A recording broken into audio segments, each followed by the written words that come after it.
Hello everyone and welcome back to the Brightworks and another match of Beyond All Reason, where today we were taking a look at a game that was sent on over through the Discord and had quite a few familiar faces. So I figured we'd take a look at exactly what ended up going down here today on a map that goes by the name of Sulphur Springs. Yeah. Sulphur Springs is a pretty fun one. It's a diagonally based match, so it's the top left corner versus the bottom of the map. The bottom right corner, I guess. It's a very weird one, and we'll take a look at exactly what ended up going down here, because usually this map always ends up being a treat. And today, spawning on the northern side, spawning in the water, of course, we have the saltiest sea dog of them all. It's gonna be none other than Vanaja, getting their toes wet in the water as a core commander, and gonna be going ahead and slapping down actually some booster title generators for the Frontline is kind of cool. That's a nice little eco boost right there for our Frontliner Kill Mango, the 33 open skill hero with 38 OS and a silver tail chevron here for Vanaja. Gonna be showing us what naval gameplay looks like. For those of you that don't know, Vanaja is a frequenter of the streams that do occur every Saturday, 12 to 4 PDT. Usually kicking my ass in Navy. Yeah, almost always exclusively beating me in the Navy department. Definitely one of those pirates that you have to keep your eye on, because oftentimes we'll end up showing you some fantastic naval strategy. And apparently in this game we're going to be looking at the 2-gunboat double construction ship opener here. It's a slightly greedier build than normal, but it does mean that, well, because we have such a ginormous rush distance to get to the combat zone on this map, you have a little bit more time, and I think that's why we're deciding to go for that extra construction ship here. Now, spawning in the water over on this side, and actually already out of the water, it's IDK Fecking Caitlin. A name certain to get me banned off YouTube, but funny if ever there was one. IDK Caitlin here. She's going to be going ahead and playing in the Navy as well, but doing it a little bit differently here. So rather than going for the laboratory, we're actually going for a lot of metal extractors first. We're going to go for 3 mechs in the water, a couple tidal generators, the E-store, another mechs, into another mechs, and eventually, are we even, oh wow, okay, we're going like 6 mechs, 1, 2, 3, 4, 5, 6, 7 mechs first before going into a laboratory. Okay. Well, hey. Oh no, okay, we are going to change up and go for the lab. I think this is a good idea, because we really do need this lab up and running to start producing some units. You don't want to fall too far behind. The boats are going to be much better for claiming these metal extractor spots than the commander is, just based on speed. So I think this is the appropriate decision. Okay. We've got some scuffle going on the midsection here, as it looks like VDB is going up against Othello, the green commander, versus the yellow here. Going to be fighting it out on the front lines. On the southern side, we also have Potato 37 going up against the powder green or light green, seafoam green Kill Mango here. Okay. Grunt's finding a couple of rocket bots, always a good trade. We have the Centurion getting blasted down right there too as well. That's very nice, as it does mean that now the Grunts are going to be able to retake all of this.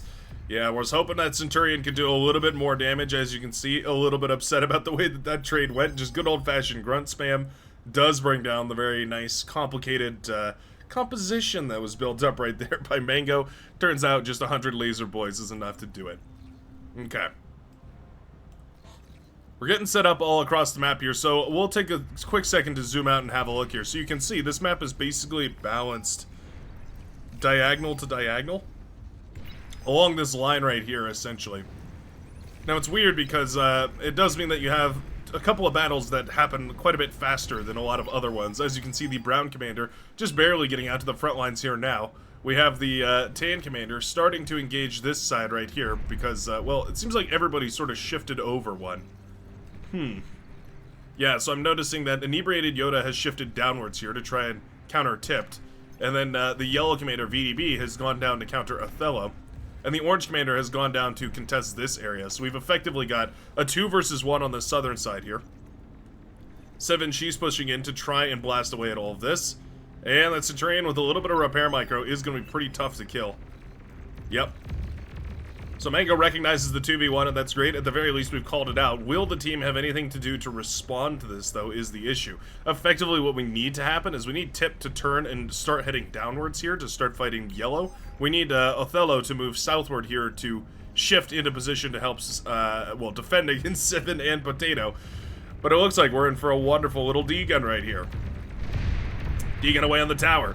Deegan away on the laboratory. Deegan away on everything. Grunts blasting apart the entire base. Commander trapped on the high ground here with Potato 37, who's going in for the kill. Oh, they back off. Okay. A little bit of a close one right there. Mango will be left with basically nothing. Yeah, Sivan moving in with the Centurion to guard the commander from the spam.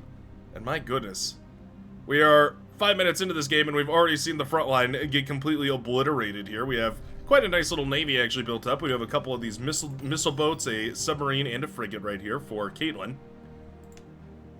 Vanaja has gone into double frigates, and we do have the commander moving forward. We're going for... Oh, okay, there we are, the destroyer. Okay, that's much more typical. Typically, a couple of those frigates to defend, and then you usually need a destroyer right away in case there is a submarine. But all of a sudden, there's literally nothing to defend any of these bases. All of them have been funneling units to their respective front lines, but their front lines were miscalculated. The 2v1 was not recognized, and all of a sudden, it looks like Sivan and Potato will manage to get a wonderful hit deep into the base right here of multiple different blue team commanders. Othello loses it all. The base goes down. The Grunts tearing apart the metal extractors. Build power falls. Solar panels, of course, as well. Centurion chipping away as the... Well, they're light lasers. I mean, they don't do a lot of damage, but they fire them pretty quick, so it makes up for it. Sivan is on an absolute tear, though. The destroyer of bases as she moves in to try and de-gun another one. My goodness. We've got a gunslinger dropped out to the front line here. It looks like Kokaido will go ahead and put one of those very fancy, very expensive T2 skirmisher bots out to try and do something with it. LLT was not completed in time, so it means boom goes the laboratory. And just like that, 2 commanders down, 3 commanders down with 0 production all of a sudden. The front lines literally just need to hold for a little while, trade out even inefficiently, and they're going to be just fine. Sivan cloaking here so that she doesn't get, blasted by these. There's no radar anymore, so these actually can't detect the commander. And just like that, we're going to keep flooding units in here. Yeah, 1 gunslinger is not going to be nearly enough to defend against all this. It's fine, it's alright, but it's not going to be enough. And yeah, surely the front line has broken. Okay. I mean, what a beautiful little attack right here from the southern side. A beautiful little 2v1 from Potato and Sivan here, who rather than going for, you know, some sort of like backline or T2 shenanigans or anything like that, just went ahead and went for full-on, full-blown aggression. And you know what? It's paid off very, very nicely here. Othello trying to laser point Sivan to death. Commander has died. We've started accidentally connecting with the commander here. Oh, Sivan might lose it. Boom! Go both commanders. Okay, not bad. At the very least, the terrorizer of the Southern Isles will go down. Sivan pops at the sacrifice here of our green commander, who's also tapped out of the game at this point. Yeah, fair enough. Your entire base has been destroyed. Your team is in shambles. Navy is, well, nowhere close to becoming a comeback here. Green commander looks like they accidentally won the northern side quite nicely. Looks like the dead commander wreckage surrounded by a whole bunch of tanks tells the story that Jinxer managed to get away with killing the commander up there. It's still just a matter, though, of getting these units across the map into any kind of position that's useful.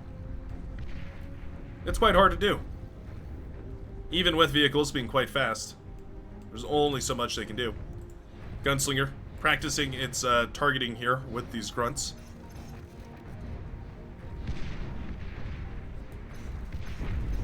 Slowly leveling up to the point that it can one-shot the grunts, but isn't quite there yet. Fat Boy going to be quite difficult to kill as well, and suddenly the T1 is over. We've effectively arrived at a situation where now the T1 needs to be phased out for T2, but it really isn't an issue. Yeah, look at that construction bot here to reclaim some of this metal right here.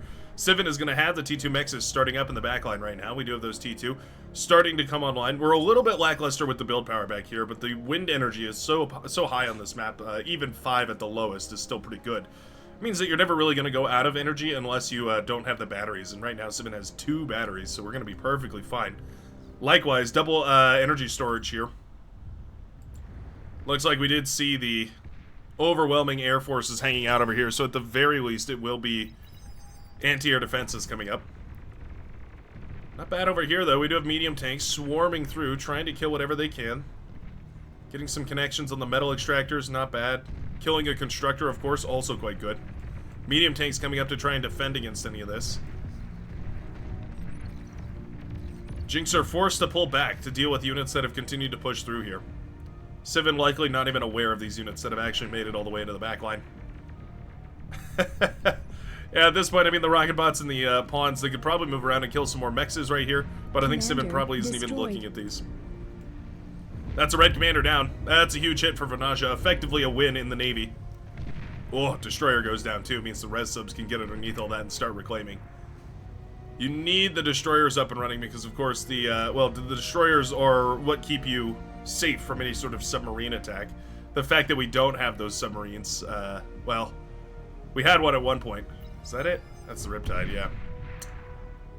We are, suddenly in a pretty rough spot here, I would say. Oh, Shuriken shot down by the anti-air boat. Nicely done. Yep. Exactly the reason why you need those anti-air boats. Shuriken can be deadly. Especially not if they're built up, or if they're not built up in mass. We've got 3, 4 of them so far. We need like 20. 20 Shurikens, you can paralyze all this and completely change the way that this naval battle goes. We don't have it yet. Kokaido hiding the commander over here. We've got an HLT trying to fire away. VDB moves into position. And all said and done. This is a rough game to retake here for the blue team.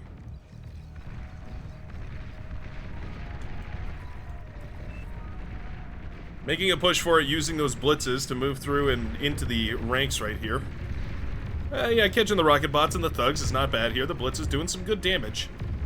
Still, though, we're trading out T1 for T1, so at the end of the day, this is basically an efficient fight here. Team Commander more than happy to just send in the res bots. Oh, we are actually going to resurrect. Okay, nice. Going to pick some of those units back up, especially the blitzes, which are going to be useful for, well, dealing with other blitzes. And should be able to clean all this up really, really nicely. Hero Blitz in the backline pops the E-converters here of Walter Bogus, who does have quite a lot of Shuriken at this point. Okay. The issue with Navy is you don't have a lot of options for dealing a lot of damage super quick. Like, you basically just need a bunch of units. There's not one unit that does way more damage than others, but it's very... basically a glass cannon. There's no glass cannon unit in Navy. They're all very tanky and they all do a lot of damage. But they're also all very expensive, so there's not a unit that you can make that you can combine with the paralytic drones, the Shurikens here, that ends up working out kind of the same way that you would with like sharpshooters or hounds or something like that. It's the Lavender Commander going down. We do have plenty of anti-air here too. We have 3 anti-air ships. Not to mention, of course, the fact that frigates can technically shoot up at air as well, so it's going to be hard to paralyze all this. Yeah, high HP units, difficult to paralyze in general. The fact that these units are also moving in a big formation is quite... well, it makes it quite difficult too. Caitlyn retreating back to try and save as much time as possible, or use this time to build up as much of an army as possible, use that defender's advantage.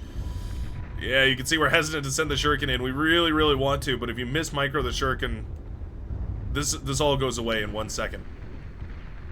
We need to move the Shuriken in here to try and shut down the anti-air boats. We need to focus on those. Ooh, and we are going to get it. Oh, okay, we've flown right past. Oh, no. Oh, no. Well, ugh. What a mess. Oh, no. Those Shuriken had one opportunity. They did not capture it. They let it slip. Oh. What a bummer. If those Shuriken had paralyzed the anti-air ships, they would have been able to basically just latch one of each of those Shuriken onto each one of those anti-air ships. And then you can go ahead and start paralyzing the other boats around as well. If you can micro all that, you might be able to save the day here, but not going to be the case. The anti-air manages to come through. Vanaja steamrolls this. And just like that, the Navy battle is won. Okay. Well, I'm not going to sit here and tell you that this game is over, because the blue team definitely has some buy-ins. We have the Navy that has already won this entire side. A couple of really, really well-placed amphibious attacks can actually come up on shore here and wipe away a couple of different bases over here. We do have ducks coming out of the T2 lab at this point. Virgin. No. Viren? Viren. A very confusing name. I don't have dyslexia, but sometimes it feels like it. Viren. Not Virgin. Viren. Going to be sending out some ducks. We do have some kind of a response, which I appreciate. We're starting up a shield generator. I don't think it's enough build power. I don't think there's enough energy. These take about 500 energy just to keep up and running. We'll see though.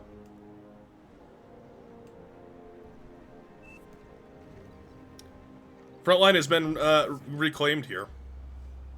Claimed quite nicely by the red team. We've actually got the T2 mexes up and running at this point.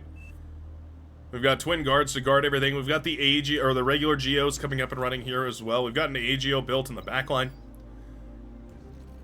The blue team is making moves, but I spot the great equalizer. The one thing that creates no disparity between man and machine. It's 2 atomic bombers. Yeah, there's not a lot that these can't kill.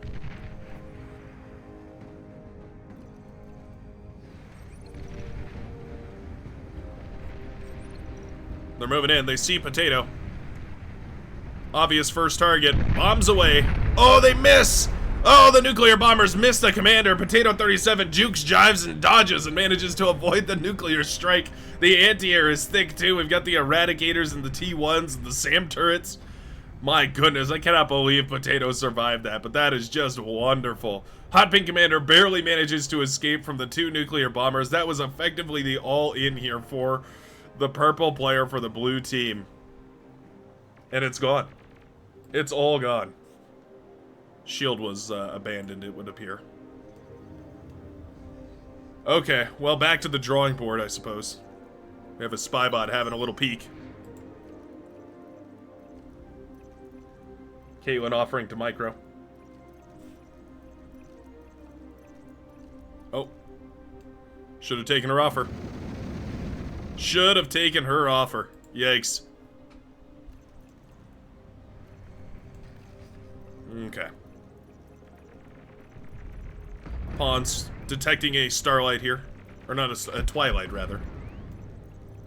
EMP landmine.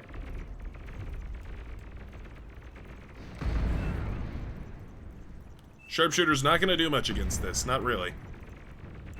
Fiend's a much better option.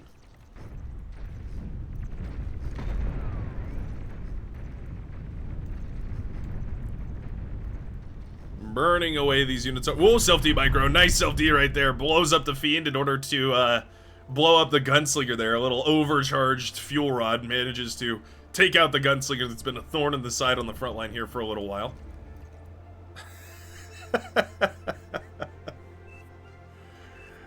Yeah, Caitlin clearly heartbroken over the spy bot that went down. Ducks firing away with the little heavy lasers here, trying to do some damage. They will find a couple of kills here. Looks like they'll blast away at least one of those destroyers.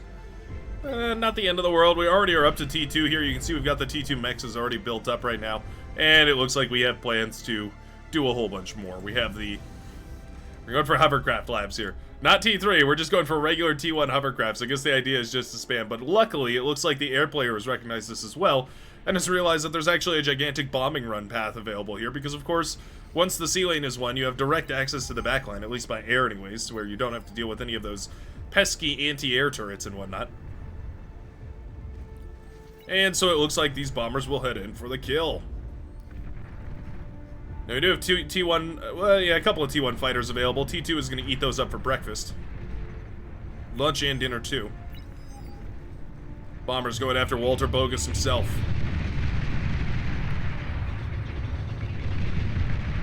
Commander Boom, has goes the died. commander. Okay, nicely done.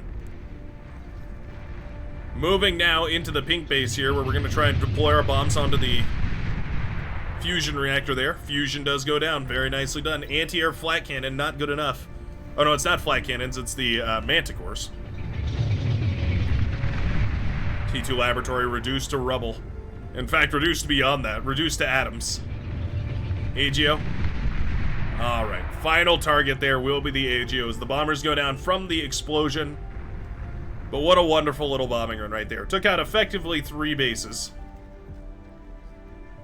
Very low energy production here for the pink commander, means that this base is down. Actually, you know what? We still have the AGO. That's going to be perfectly fine. 2 bases down. Mauser and Blitz.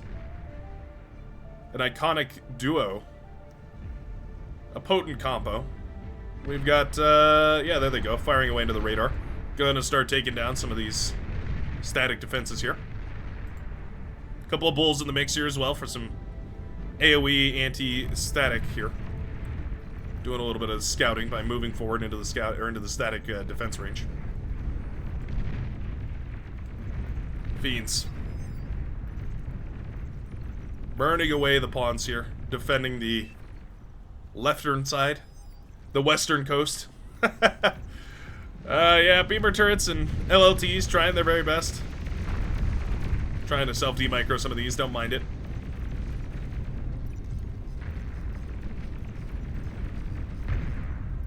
Okay. Yeah, all said and done, I mean, we've weakened up this side of the map here. We've killed the constructors. Basically done the work that we need. Now we can just spam forward on that end. Really shocking to see the lack of eco-scaling, though. Like, we have fusion reactors here, but I'm really expecting some APHIS at this point. Maybe that's exactly what we're looking to go into here. No, we're going to put down an air lab. Okay.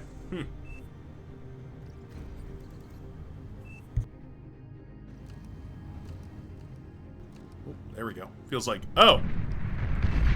Well, would you look at that? It would appear, ladies and gentlemen, to be a morale victory. Distracted. I can't believe it.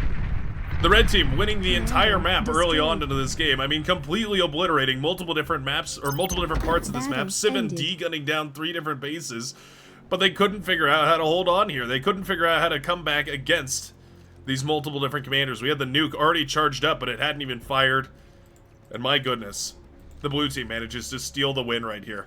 I can't believe what a comeback that was, but what a beautiful way to bring it back here. Vanaja, the pirate in the sea, with an overwhelming economy here. Our purple commander also doing a little bit of APHIS scaling and putting the right units in the right place. And I guess it was just enough to convince the red team that all hope was lost. Wow. I really can't believe that. Thanks a ton for watching, folks. If you did enjoy this game of Beyond Our Reason, feel free to like and subscribe and join the Brightworks community. Always happy to welcome new members to the game and new members to the community. And I sure hope you have a fantastic rest of your day, and I will see you in the very next match of Beyond Our Reason. Peace out, everybody.